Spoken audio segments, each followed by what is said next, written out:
guys, Lex here, back for more of the Grade Ace Attorney. Last time we interviewed Mr. Many Memo. Yeah, now we're gonna see who stabbed Josiah. Anyway, let's go. Your Excellency, I respectfully ask you to postpone your adjudication for the time being. Oh, to what end, counsel? The defense would like to present the court with an alternative theory. An alternative theory that can explain who the victim was actually trying to implicate with her dying gesture. Objection! An alternative theory? Ha! None exists. Objection! There was someone else present at the scene who could have committed this crime. What? And the victim, Miss Brett, tried to reveal who it was to those around her at the time. By mustering all her remaining strength, pointing a trembling finger in the killer's direction. This is fiction, fantasy. Very well. As you seem so sure of yourself, counsel, I am prepared to hear your alternative theory. So, young Ryotaro Naruhodo. Yes, Your Excellency? You will present your latest theory to the court by means of this plan. At the moment the victim was stabbed, where exactly are you proposing the victim was concealed? Here? Take that! Naruhodo-san would never give up, and I'm a Naruhodo now. The true culprit who fatally stabbed Miss Brett. Concealed in this location here. Are you mad, counsel? You're suggesting the culprit was outside the hut? What? Order.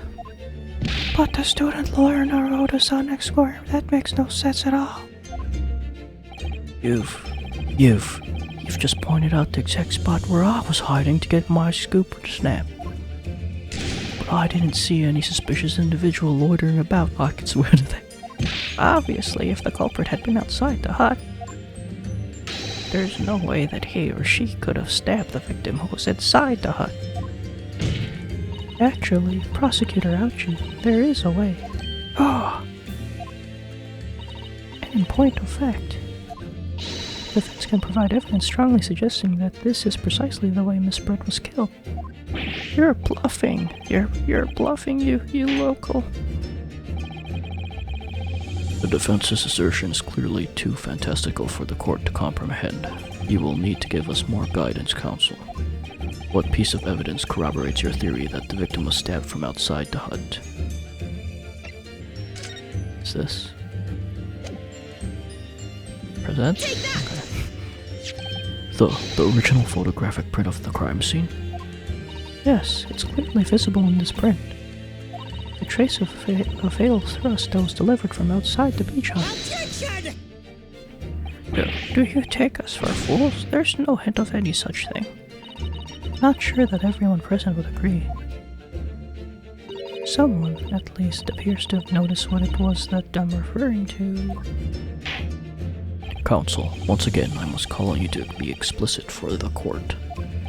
Where on this photograph is the trace of the stabbing which you claim took place from the outside of the hut? Right here. Take that! Look closely, just here. Oh, that's a different angle. In the screen of the back of the hut, you could see the effects of the blade having been forced through the reeds. Oh, no, I can't. I can't see such a thing. It's true that the hut in question had 4 walls as you expect, however, by parting the reeds, a knife blade could easily penetrate them. This is extraordinary. Yes. The true culprit actually stabbed the victim from outside the beach hut. Ah. And everyone present at the scene, there is only one person who could have done that. Only one person who was directly outside the hut when Miss Brett was killed. Right in Many Memo-san. It could only have been you! No!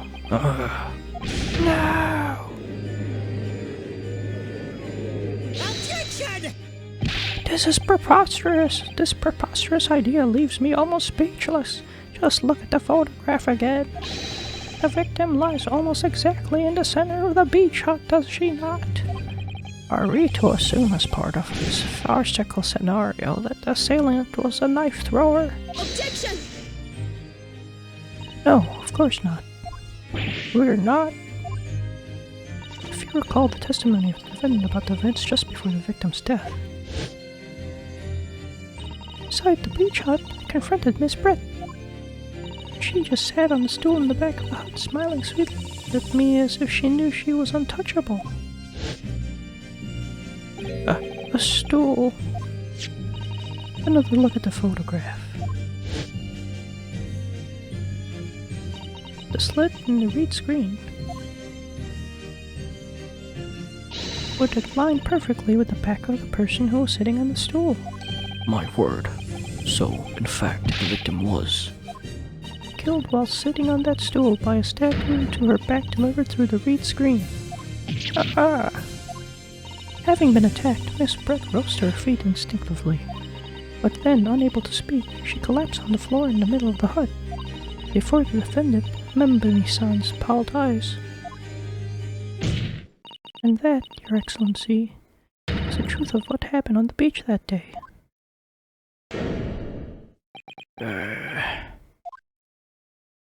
By your silence, Many-Memo-san, I take it that you don't deny the charge?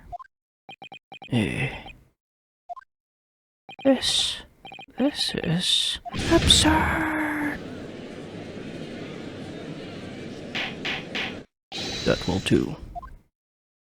It would appear that we had a tacit admission of guilt from the witness. Accordingly, this court has successfully established the truth of this matter, which means the defendant, Membami-san, is innocent of the crime. Huh? Oh, thank goodness. That's really quick. Finally made him cave. I must say, I have never been more proud. No, this can't be. The Aochi clan can't. Someone's gonna object. What of my growth of hope? It was all an apparition. I can't accept it, I won't. I see no reason for the continuance of this trial. I will therefore move to conclude proceedings by delivering... Hold it! No.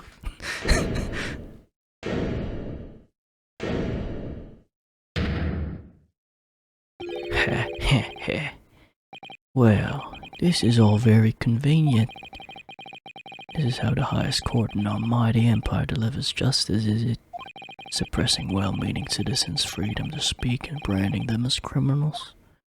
But we have established that the victim was stabbed from the outside the hut, through the reed screen walls.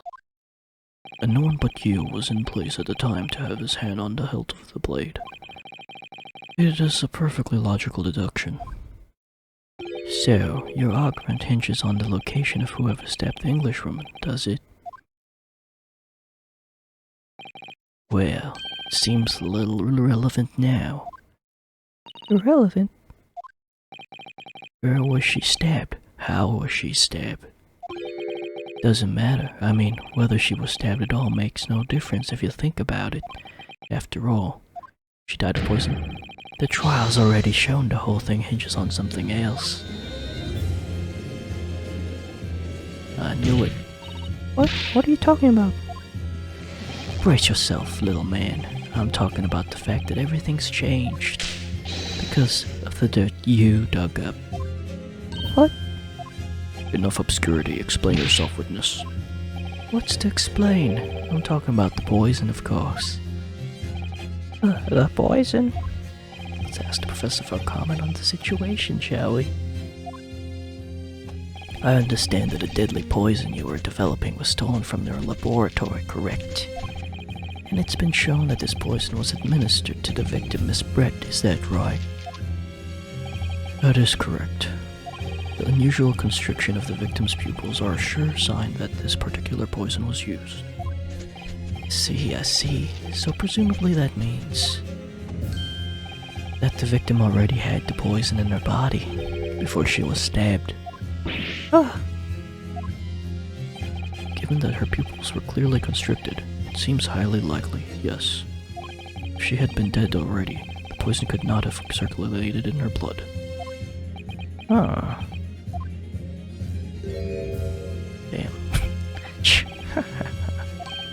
Ah, how refreshing to hear the argument of a metropolitan mind. Precisely.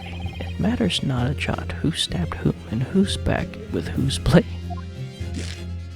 Because, quite simply, the Englishwoman's life was taken not by knife, but by the poison. Objection! But that can be explained by the poison being on the blade, as it already... Objection! Obviously it was... Forgotten already, have we, yokel? During these very proceedings, the laboratory of the professor at your side assisted in proving that the blade of the weapon used to attack the victim had no trace of poison on it whatsoever. So let me get this down. The facts, as skillfully established by the defense in this trial, turn out to be a headline-making red herring. Is that about right? Well...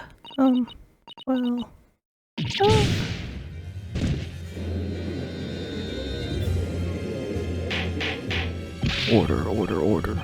But where does this leave us? How, in that case, did the poison enter the victim's body? Or the pen? There's an undeniably obvious answer to that. Lady must most likely imbibed it. You mean she drank it? Have another look at the photograph here as you seek it. A bottle of carbonated water in a glass had been knocked onto the sandy floor of the beach hut.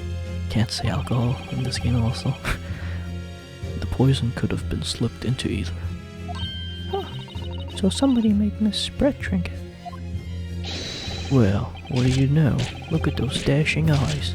This will make a great front page shot. Hey, why the bewitching stare? After all, I'm the last person you should be looking at. It won't make no sense at all that I poisoned a woman, would it? I mean, that's been established already. Hold it! Established? What are you talking about? Don't tell me you've forgotten. That's a little hard to believe given that the person who established it was you. Me? What on earth does that mean?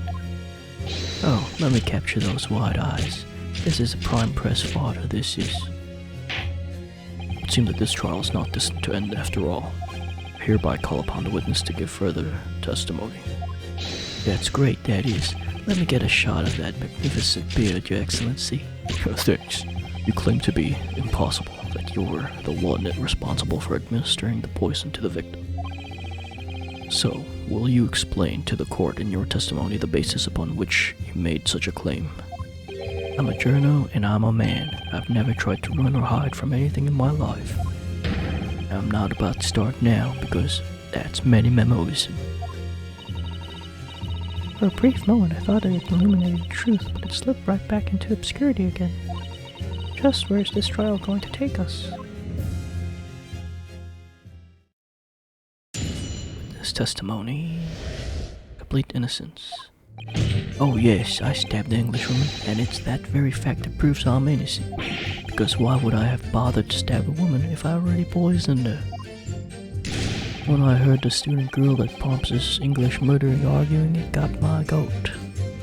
If the courts weren't going to punish Brett for what she did, someone else would have to see justice done. So, you admit it then? That everything happened as I described? That you were the one who stabbed Miss Brett in the back through the reed screen?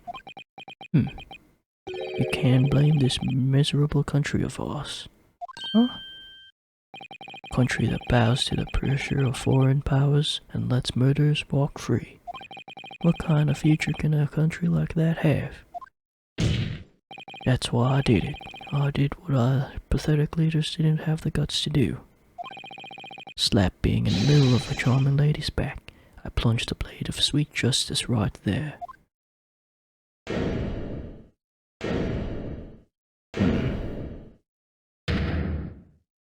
As someone who spends his life seeing that the truth is told, I feel really, really awful about giving false information in my testimony before. But as it turns out, there was somebody else who had it in for the victim and got to her before me. That's right, you guessed it. That pretty little student girl. Now there's a woman after my own heart. You're implicating Ray again. She's the one who gave the poison to the Englishwoman and ended her pitiful existence. And suddenly, snap, the journo here is off the hook.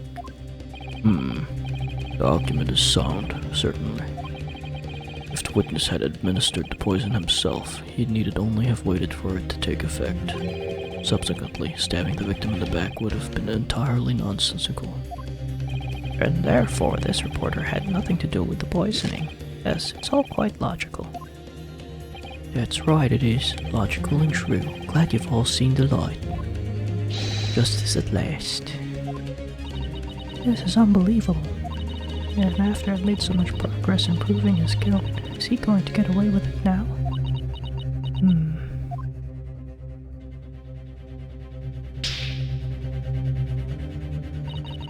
Think of Kazuma-sama and Naruhodo-san. He never stopped looking for a way forward until the judge's final gavel. Yeah, but they usually turn to the right towards you. Very well then, counsel. Proceed with what I presume to be your final cross-examination in this trial. Yes, Your Excellency. Ah, this is the last one? Okay. Complete innocence. Oh yes. He stabbed the Englishwoman because why would have bothered? He poisoned her. When I heard the stool.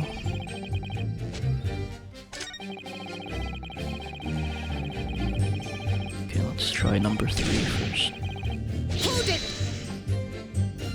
What exactly were they arguing about? About what happened in the restaurant 9 months ago. That's what. The student girl was laying into the Englishwoman for killing her beloved mentor, Dr. Wilson. Yes, Dr. John H. Wilson. Professor of Medicine invited here from England by Professor Mikotoba Dulles. Right, the Englishwoman just jeered. Her case was to be heard by the British Consular Court in Shanghai. However, there is little doubt that she would simply have been acquitted and sent back to her homeland as a free woman. It was eating that student girl up inside, you could see it. I really felt for her. Who said that? Was it her? No. It wasn't eating me. I can't. I can't stand here and listen to this stripe. Ray. Young girl, you stand accused here. You can't just blurt out whenever you feel like it. No, you can't.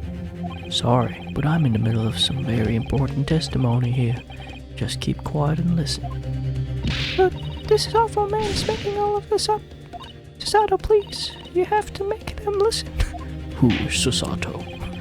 Return to the dock at once, Memami-san. We're in the middle of a cross-examination. Hold it! Your Excellency, please, I implore you. That journalist is clearly not a trustworthy witness. Exactly. It's a filthy, rotten, black-hearted, bigoted, dirty, great peeping Tom. Whoa, take it easy there. Please, I really think this court should hear what the defendant has to say. Your Excellency, I see no need whatsoever to entertain the accused's remarks. I will grant the request of the defense. But Your Excellency... This is to be the final cross-examination of these proceedings. As such, I believe it would be ill-advised to stifle the defendant's obvious concerns. So, whilst recognizing that this contravenes regular protocol, I hereby call upon the defendant to speak. Oh. Thank you so much, Your Excellency. It has nothing to do with Dr. Wilson. We were discussing the stolen poison. Hold it! The stolen poison that killed the victim, you mean? I suspected her of being the one to steal it. I mean, just think about how she killed Dr. Wilson. That's true. Additionally, Miss Brett certainly had knowledge of the new poison. Surely it would be no easy task to steal a highly secret toxin being developed for the government. Indeed, all visitors to the laboratory are thoroughly searched when they leave. Even if a thief managed to avoid being seen by myself or a colleague, getting the poison out would be very difficult. That's true. I pestered Professor Mikatoba until he agreed to show me the poison when I visited the laboratory. But as I left, I was searched from top to tail. Miss Brett rather bluntly revealed the existence of the toxin we'd been developing, you see. Since Saseki-san expressed such an interest in it, I felt unable to refuse. Obviously, I gave nothing away other than the fact that it was an extremely potent substance. I'm very ashamed of myself. It's just that I've had a singularly terrible experience with a deadly poison. I wanted to look at my old enemy in the eye. Surely you could understand that. To find out if my suspicions were true, I confronted Miss Brett about the poison. I told her that if there were to be an incident involving it somehow, it wouldn't just be the university. The military would be dragged into it. The whole government even. It would be a complete disaster. And how did Miss Brett respond to your concerns? She just curled those beautiful lips of hers and she didn't know the first thing about it. In English, actually. Oh yes, Many Memo-san, one small question if you don't mind. I do mind. Can't you see I'm busy? Clearly, you were outside the beach hut, listening in whilst the defendant and Miss Brett were conversing. Presumably then, it was you who wrote this article about what you've heard? Exclusive, deadly poison stolen from Yume Medical Research University. The story was published in this morning's edition of Shoei News. Details are too accurate for it to have been written by anyone else. Sorry, don't know what you're talking about. Yes, look at this. The entire article. It's almost as if what I said to Miss Brett word for word. Well, Nani Memo-san. As a journo, and as a citizen of a free country, I don't have to reveal my sources. That's the founding principle of many memoism. Father's clearly right about this. The reporter did write that article, and he based it on what he overheard from the outside of the hut. Details. That's what I... Let me see what that is before.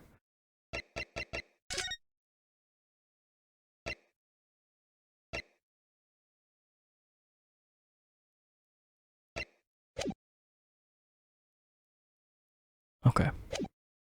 So that's what it was all about. You were trying to cover up the fact that you were listening in. That's why you came up with that stinking story about me arguing with her. Shut up. My stories never stink.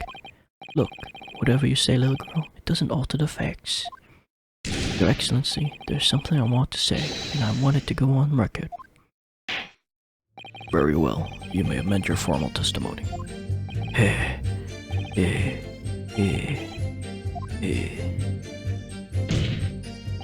Point is, if he'd poisoned someone, there'd be no reason to go and stab the person as well. Hold it! Perhaps you doubted the efficacy of the poison and sought to make sure your victim would die. That's horse dung. What?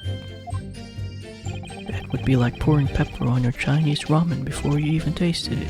Completely reckless. Although, it might surprise you to learn that I'm a bit of an impetuous pepper pourer as it happens. If the victim had taken the poison, she would have been only minutes away from death. And yet, this man then proceeded to stab her in the back as well. There has to be a good reason for that. If it was the reporter who gave the poison to Miss Brett, then clearly he must have done it prior to Ray entering the hut. Yes, that's undeniable. He poured the ink into the cup on accident, but between him leaving the hut and the victim being stabbed, there was one very crucial change in the situation. Sorry, what change? The reporter overheard the conversation between Ray and the Englishwoman. Ah, yes, that's it. That's when Many Memo-san first found the exact nature of the poison he'd used. That could be the key here. If the victim had unwillingly taken poison already, the reporter would have had no reason to stab her.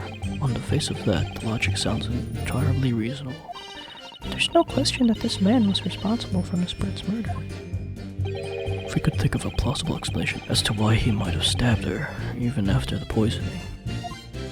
I feel sure that everything would drop into place. That's what we should be looking for. Yes, I agree, and in order to do that, I must try to glean more information.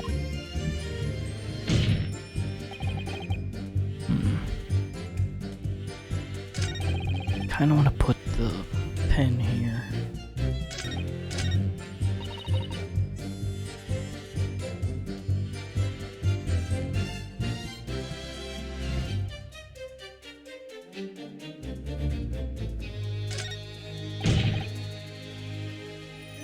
No, here. I'll put the pen. Objection! Damn it. Actually, let's just...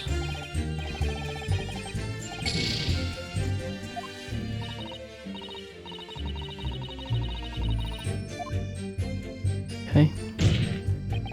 No, I keep doing that. No.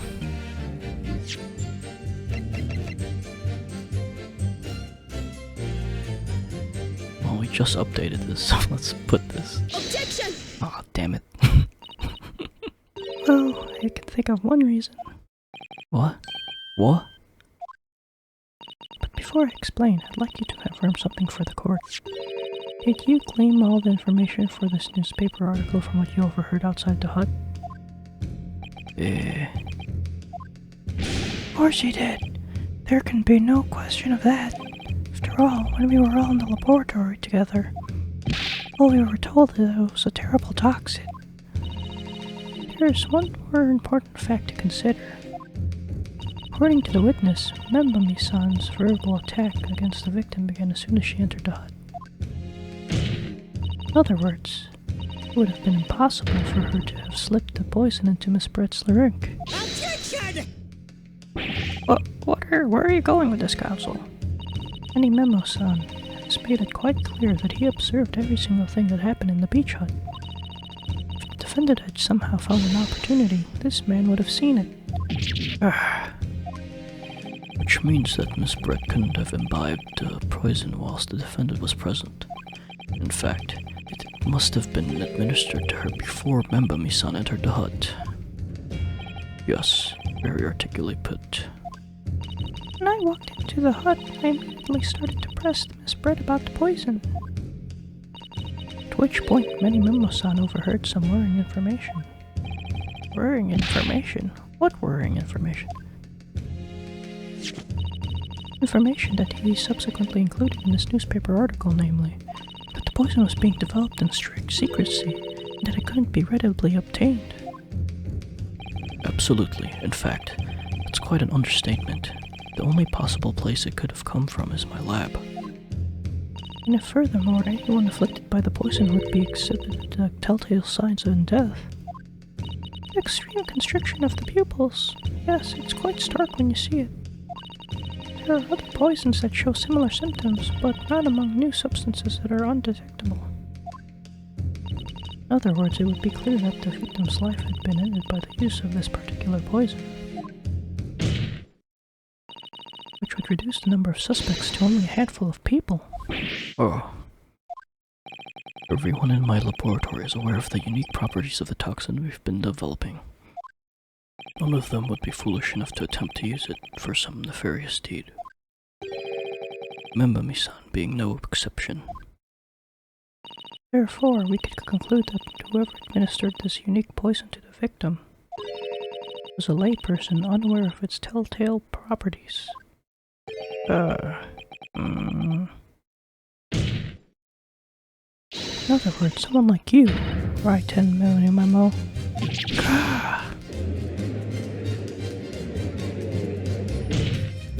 It was you who stole the poison from the laboratory that day. It was you who administered it to the unwitting victim, but you quickly realized that it was a terrible mistake. Because the poison caused such unusual symptoms and was so untraceable. As you listened in from the far side of the beach hut's thin walls, you learned of these facts. Though you'd already given the victim the poison at that point, it was too late. So you hatched a plan to disguise your mistake. A plan that involved stabbing the victim in the back through the reed screen. Objection! But what good could that possibly do? Isn't it obvious, Counsel? The plan was to kill Miss Breck before the poison could take effect. Once in the blood, the poison causes the onset of the pupil constriction. But he had hoped to precipitate the victim's death before that happened, hadn't he? Exactly. Because without any revealing signs of the new secret poison's use, no one would ever have suspected. This is extraordinary.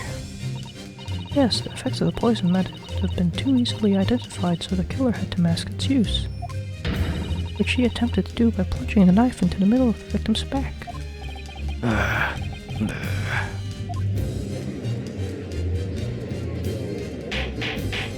Order. The argument present is sound. The court is satisfied that it warrants consideration. Does the prosecution have a counter-argument it wishes to put forward? Well, there are a number of, yes, I counter completely. Objection! The prosecution's evasive response clearly shows that in much of the same way as the Richard's the remnants of his top knight, he is clinging to lost hope. Lost hope!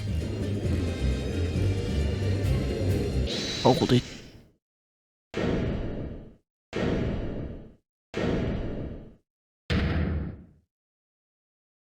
I knew it. Didn't break down yet. You pathetic, useless, fallen samurai. Fallen? Who are you calling fallen? My bird should... I don't need no counter-argument. What? What are you talking about? It should be blatantly obvious. You stole the poison, you say? Gave it to the victim, you say? They stabbed her, you say? Lots of fine theories. But I don't need a counter-argument because you don't have an argument yourself. Where's your evidence? Huh? Yes, you make it sound so plausible, don't you? But without evidence it means nothing. Whereas, I base my news on facts. Facts? What do you mean? Explain yourself. I mean, what the professor said earlier in this trial. It's all here in my many memos. Every word, every slip of the tongue, all noted. That's what Shoyu News is famous for. It's the power of the printed word. But surely it would be no easy task to steal a highly secret toxin being developed for the government. Indeed, all visitors to the laboratory are thoroughly searched when they leave. Even if a thief managed to avoid being seen by myself or a colleague, getting the poison out would be very difficult. Use the pen. How's that then? Blowing the story wide open? See, I, write in Manny Memo, are a mere reporter for the Shoyu News. Couldn't possibly have stolen that poison from the professor's laboratory. Using the pen, and we're gonna use the ink thing, or the test on his hand. But there can't be any question of it. He must have stolen poison that day. He stole it and used it to kill. If that's the case... See, you've identified the poison itself is the definitive evidence we need. Because whoever stole it from the laboratory that day is the true culprit here. What's your point, you annoyingly handsome country bumpkin? My point is this. There's one way that you, Manny Memo-san, could have stolen the poison that day. Eh? I have heard enough verbal conjecture now, thank you. What the court must be shown as evidence? What proof do you have that the witness stole the poison on the day in question? Take that! Finally. I'm always too early. Proof, Your Excellency, is this fountain pen. Yeah. Fountain pen. How could that possibly be relevant? These magical pens somehow seem to have enough ink to write as many thousands of kanji characters. I believe they arrived in our country for the first time some 15 years ago now. Bah, I swear by a weasel hair calligraphy brush and nothing else. These newfangled pens are merely a fad. Well, as forward-thinking man of words, obviously I love my fountain pen. Suck up a soup gun of sumptuous ink, and one's work is awash with words in the blink of an eye. That's right. The fountain pens have a small reservoir in this barrel. in which ink is sucked up through the nib of the pen in order to write with later. Or does all this talking of sucking up ink have... Just as it's possible to suck up ink into the reservoir, it's also possible to eject it through the nib again, of course. My word. Can this really be? Well, Many-Memo-san? When you saw the deadly poison before your eyes in the laboratory that day, you used your fountain pen, your very lifeblood, to steal some of it, didn't you? By siphoning the poison up through the nib into the pen's reservoir. Objection! More absurdity! That never happened. True, you've heard that there were procedures in place to prevent thefts like this from the laboratory. But would anyone have thought to look inside a fountain pen of all places? No. I'm a little ashamed to say that for fear of offending our guest, such a detailed search would not have been conducted. Well, this is quite startling, I must say. Remind the court that this pen was found in the clutches of the victim when she died. In other words, it was dropped at the scene by Many-Memo-san. So the crucial question is, what exactly was the pen dropped? Are you suggesting? The natural conclusion is that your haste to act whilst the victim was distracted for a moment. You dropped the pen after you emptied the poison from into her glass. Objection! There could be any number of alternative explanations. For example, the witness could have been using the pen to write down details of his conversation with my victim. And when shocked by one of her outrageous answers, the pen fell from his quivering hand. Objection! No, that can't be. If it was, how do you explain why the pen was devoid of ink? What? As you could see for yourself if you examined the evidence, there would appear to be no ink present in the reservoir. What newspaper reporter goes to interview someone with nothing in his pen? No, the pen was dropped after the poison that filled its reservoir had been emptied into the victim's glass. Witness, what do you have to say to your defense?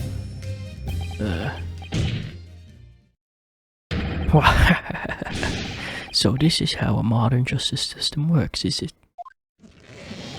So what if the ink in my pen runs dry? So what if my pencil snips? I can always claw my way back into the game. I have plenty in reserve.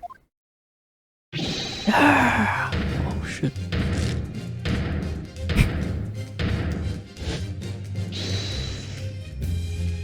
You claim I sucked the poison up into my pen?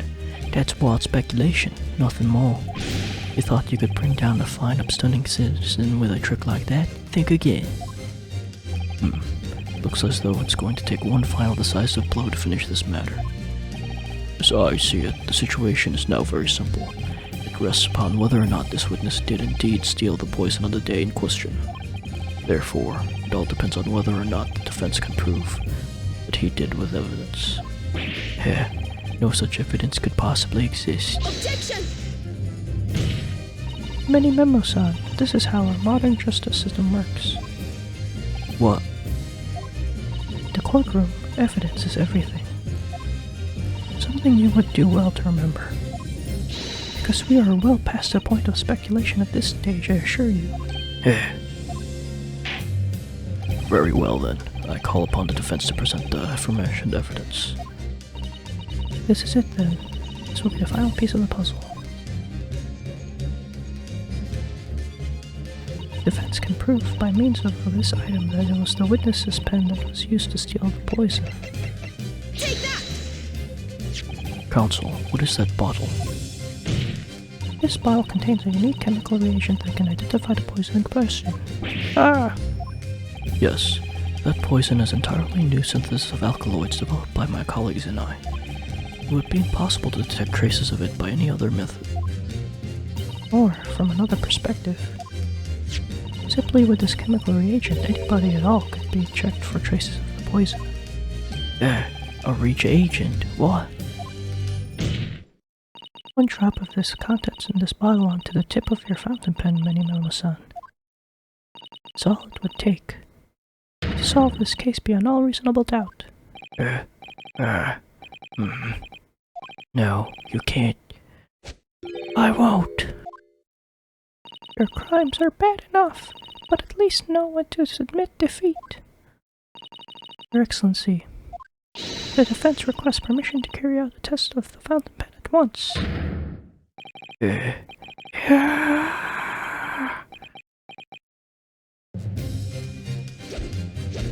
This isn't my fault. The Empire drove me to this. They tried to hold us our civilized power and its head to every foe. I took up arms in the form of a mighty pen. All in the name of justice and righteousness. Many, Sato, with me! I'm there. Hey! Sato, take down. Did I do it right? That was a Sato takedown, wasn't it? Not quite. That was a Ryotaro takedown.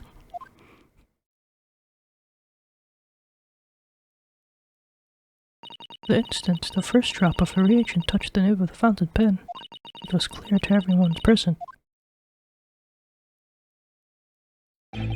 When I saw it there in the lab, the poison, the devil got hold of me and decided to do it on a whim. I excused myself and emptied all the ink down the sink in the bathroom, washing the reservoir out carefully. And then you waited for an opportunity to suck up some of the poison, didn't you? Into your fountain pen. Yes, that's right. Answer me one thing, Benny Momo-san. Why did you steal it? For what purpose? Isn't it obvious? To find out what it was made of and expose it in an article. I mean, it was a secret project after all. Too juicy for a journal like me to pass up. Then why did the English woman ended up dead?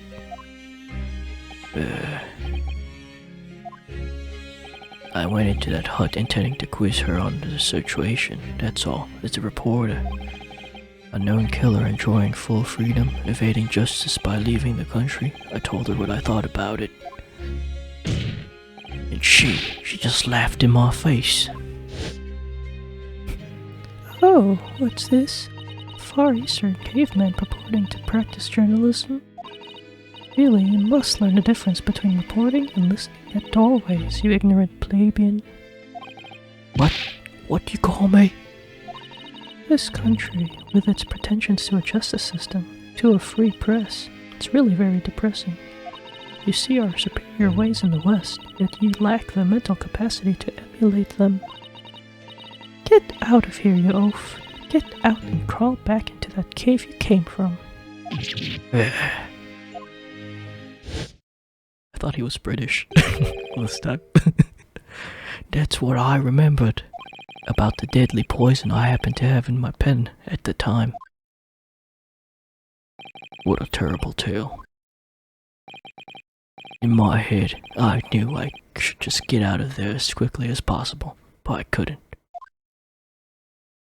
I couldn't let her get away with what she'd done, when she clearly had no remorse at all. I suppose it was my journo spirit getting all fired up. You can't kill the best girl like that.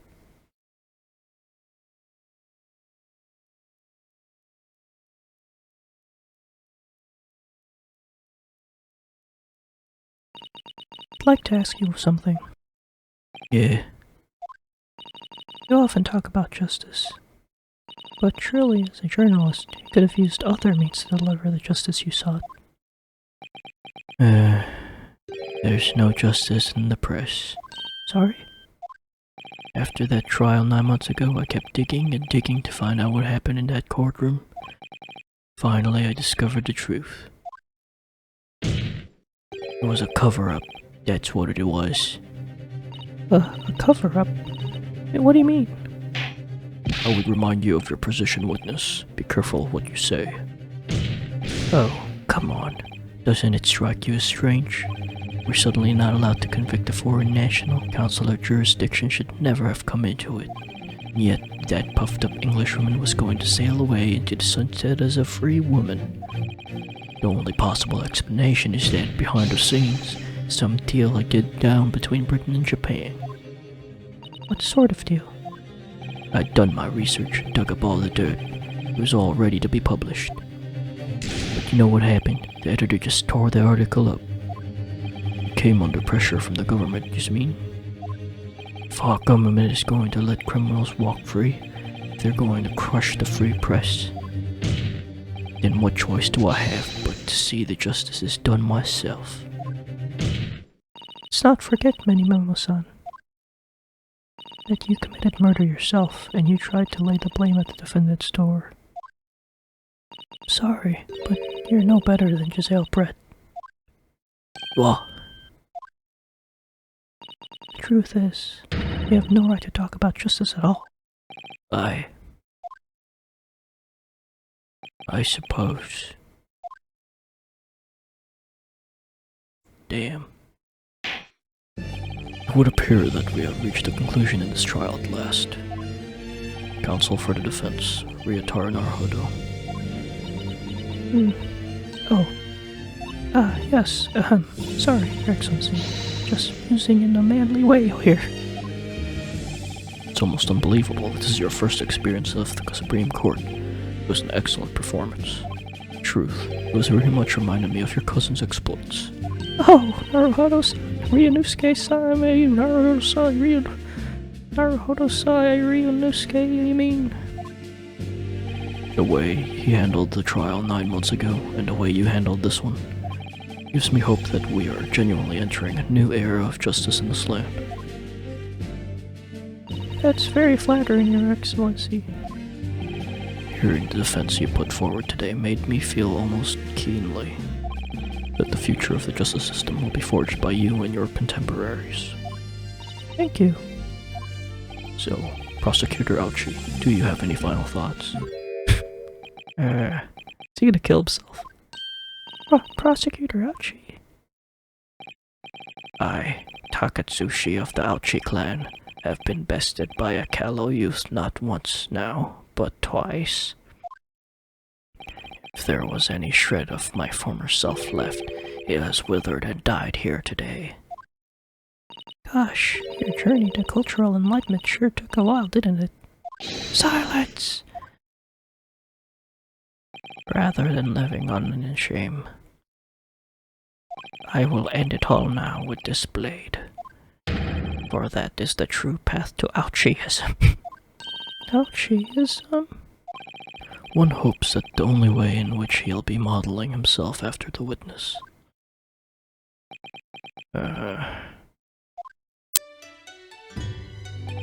Sprig of my top knot, the time has the right for the farewell. Hope is lost forever. Takatsushi. No!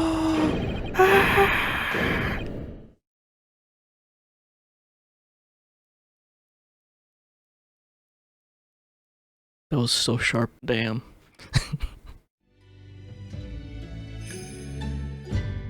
Oh man, this is so sad.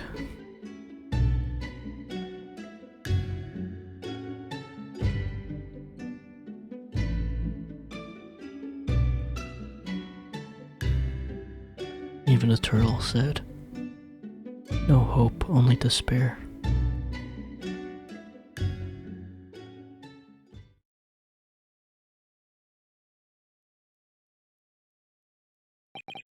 Now, in regard to the defendant Rei Memami-san, Yes, Your Excellency. I have reached my final verdict. I hereby find you not guilty. Yay! Sakura, yeah! Sakura petals.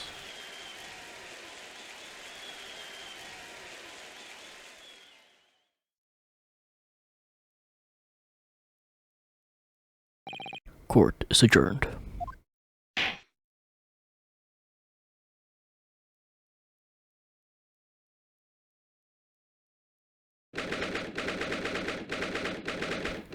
August, 2:38 p.m.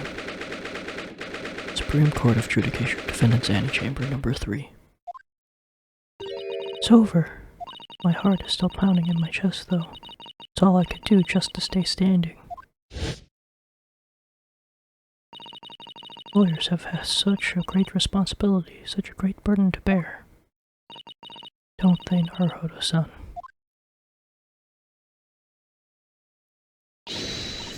Susato! Thank you so much. You were so dashing in there. Ray and Father. Honestly, I'm so touched by everything you've... Oh no, I think I'm going to cry. It wasn't easy, but together we made it. I was on the verge of tears at the end, too. The only reason I'm here is because of you. No, I can't take all the credit. It took courage to tell the truth in there. You did wonderfully, Ray, so I would have to say that the congratulations belongs to you. Oh. Susato, don't be so standoffish. Sorry? We're friends, equals. The trial's over. Super humility nonsense. It's time to celebrate with swagger, to throw caution to the wind. Caution to the what? I'm the great defense lawyer Ryotaro Naruhodo, and I'm taking you out to a milk bar tomorrow. Or something. Right, I see. I'll think about it, Ray. At any rate, we really knocked the wind out of that horrid man. It felt so good. Yes, it was satisfying. It really was. Isn't there anybody else that we could throw together? Try. I hope you're not looking at me, Ray. Oh my goodness, no, of course not. Of course not. There it is at last. Ray's lovely smile. You fought for your friend to the very last. As your father, I'm extremely proud of you, defense attorney Ryotaro Naruhodo. Thank you, but I couldn't have done it without your help. Anyway, it's time to bid farewell to Ryotaro, I think. I shall miss him in a way, but it's back to Susato Mikotoba now. Yay. So I'll never see him again then. What a terrible shame. What? Do it. What is happening? Oh, Saseki-san and Inspector Hosonaga, I do hope you've been keeping well. Is that really you? Yes, I had to change up my appearance for a, well, obvious reason, I hope, but it's me. Susato Mikotoba. I don't. So dashing, so divine. Snow! Doubly dashing, yes, and devilishly divine, just look at you. I had no idea, Miss Sasato's-san Esquires, that you were locum student Naruhodo-san Esquire's cousin. Astonishingly astounding, Ace Attorney. Yeah. Poor Saseki-san, so confused. I still remember the first time I ever met him. He was in a prison cell in London. What an extraordinary conundrum it was that the unwitting student from Japan found himself embroiled in. But after Naruhodo-san's skillful defense at the Old Bailey, Saseki-san was free to return to Japan.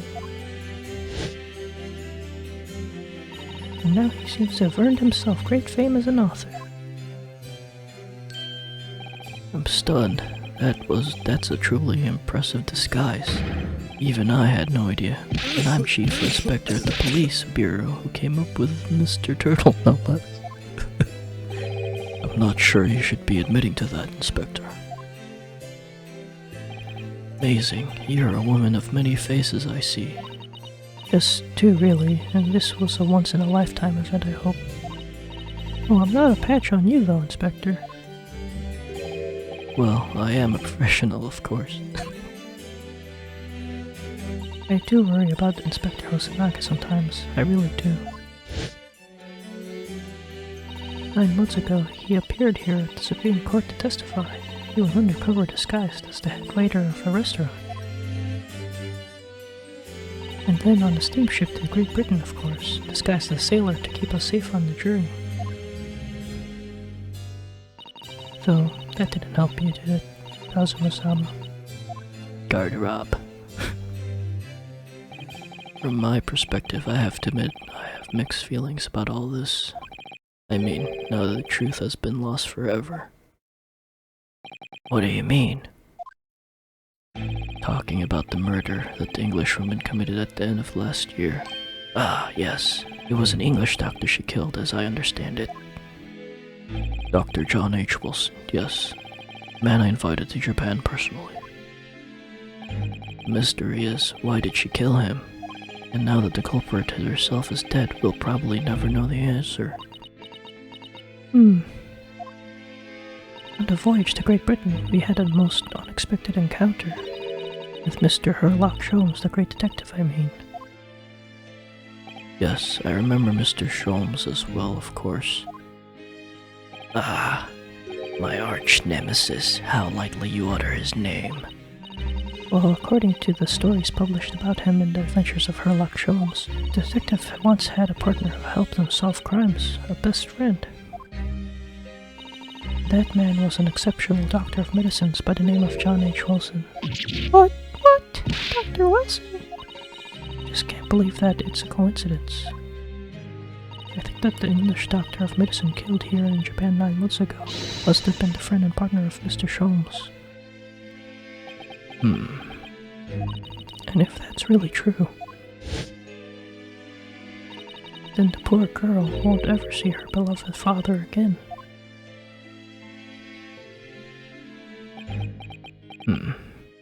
As you know, I traveled to Great Britain once myself to study. It was around the time you were born. Yes, grandmother told me about it. On returning to Japan, I took up my professorship at New Imperial Yume University. But I also serve another role as an advisor to the government on diplomatic affairs. Yes, I was aware of that as well. In that case, I'm sure you understand that there are some confidential matters I cannot divulge to you. Could you just tell me one thing? Why did you summon me back to Japan? Huh? It's been 2 months now since I returned. When I left England, it was because an urgent telegram was arrived from Japan. It said that you'd collapsed with a high fever and you were growing weaker by the day. What? Where did the news come from? Yeah. That's what I'd like to know, because after a long sea voyage I found you in fine health, Father. Is there something in Great Britain that you perceived might inconvenience me in some way or harm me? That's really the only explanation I can think of. Dear me, do you reserve your most cutting glares for your father, Sato? I'm sorry, my dear, I simply can't. Let me go!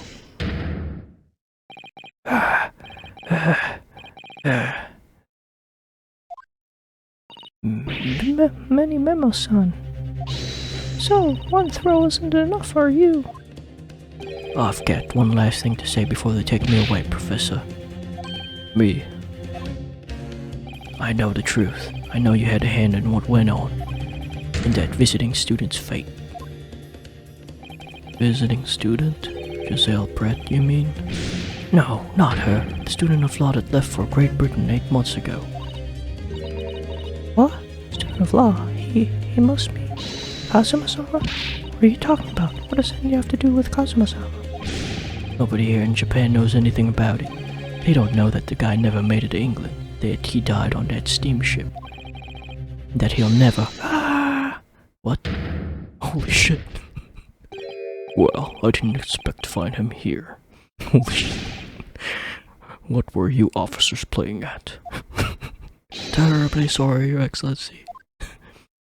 The judge just kicked his head. Oh, there's a different ankle, Chucks. That's crazy. I was coming to tell you that the rickshaw has arrived, Eugene, and it's a good job I came by.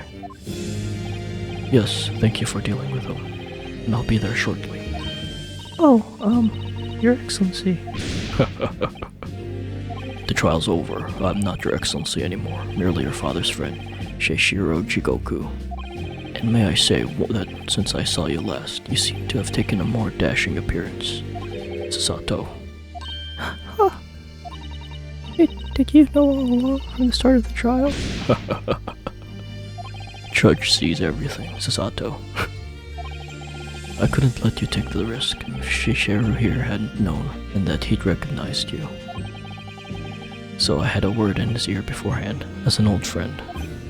So, Shishiru, shall we? Yes, having ruled on that case, we now have various diplomatic issues to address. Before you go, Father. Sorry, my dear. We shall have to return to our earlier conversation at a later date.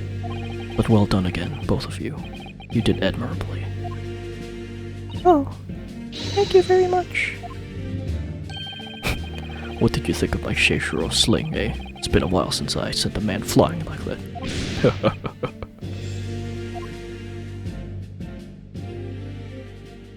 Whatever could Father be hiding from me about Giselle Brett and Dr. Wilson?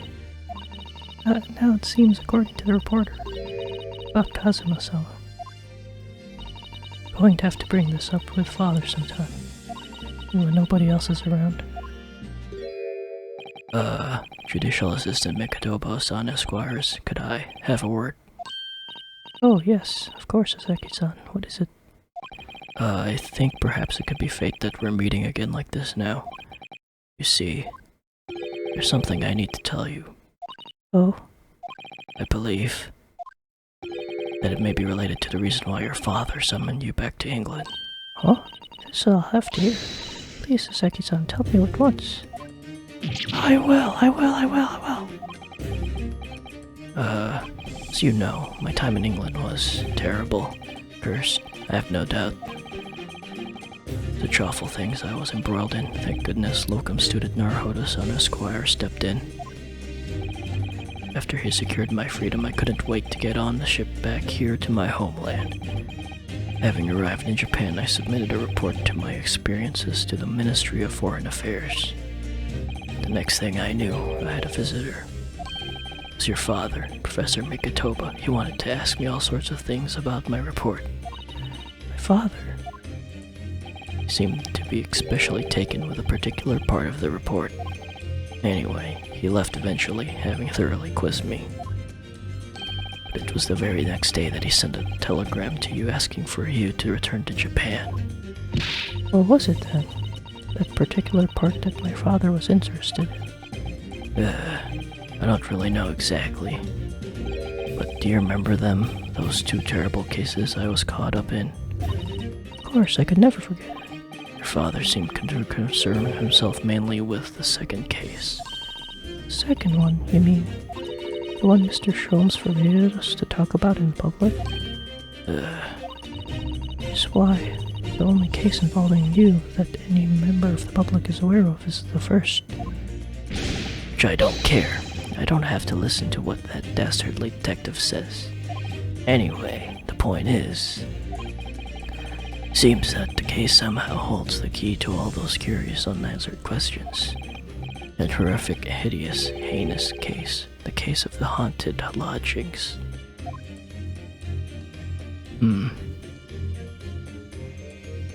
That case somehow caused my father to summon me urgently back to Japan? I thought the whole business was over, but it seems I was wrong. Perhaps that was only the start. Perhaps the story is not yet told.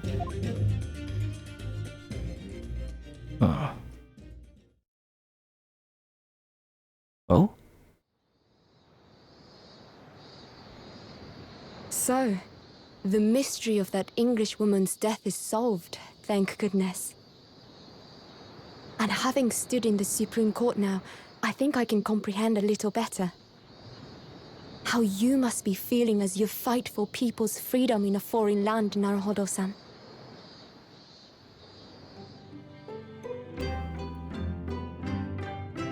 But actually, I'm writing to you today because of another matter. I met Soseki-san and we talked about that second case he was involved in. Father has said nothing to me, but I feel certain of it. That case holds the key to some great unsolved mystery. My notes on the case should still be in the office, tucked away at the back of the shelves on the left. Perhaps you might like to look over them again. Today, for the first time this year, it feels as though summer has arrived. The sky is a brilliant blue. It makes me long to see you again. Yours, Susato.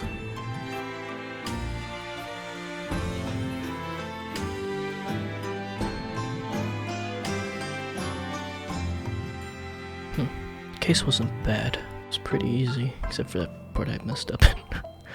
But yeah, anyway, next time we'll continue on with the next case. Thanks for watching. Don't forget to rate, comment, subscribe. See ya. Bye.